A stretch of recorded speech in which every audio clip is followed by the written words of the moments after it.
কপুরা ট্রাইব্যুনালের নতুন chief prosecutor Mohammad Tajul Islam. সকালে ট্রাইব্যুনালে যোগ দিয়ে সাংবাদিকদের তিনি কথা জানান। তাজুল ইসলাম বলেন, গণহত্যার দায়ে আন্তর্জাতিক অপরাধ ট্রাইব্যুনালের তদন্ত সংস্থায় দায়ের হওয়া অভিযোগে প্রধান অভিযুক্ত সাবেক প্রধানমন্ত্রী শেখ হাসিনা, তাকে সহ পলাতক সকল আসামিকে দেশে ফিরিয়ে আনার প্রক্রিয়া শুরু করা হবে। চিফ প্রসিকিউটর আরও বলেন, গণহত্যায় জড়িত সকলের বিচার নিশ্চিত করা হবে। এমন বিচার করা হবে যাতে সব পক্ষের কাছে তা গ্রহণযোগ্য হয়। তিনি বলেন, তদন্তকালে আসামিদের গ্রেফতার করার আবেদন করা হবে।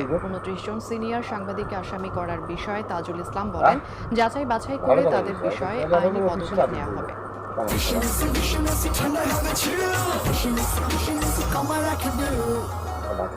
মুন্সিগঞ্জে বৈষম্য বিরোধী ছাত্র আন্দোলনে হতাহতদের পরিবারের সদস্য এবং স্বজনদের সাথে মতবিনিময় করেছেন বৈষম্য বিরোধী ছাত্র আন্দোলনের কেন্দ্রীয় সমন্বয়ক দল। মুন্সিগঞ্জ সফরের মধ্য দিয়ে শুরু হলো তাদের বিভাগীয় এবং জেলা পর্যায়ের সফর। এই সফরের মাধ্যমে প্রতিটি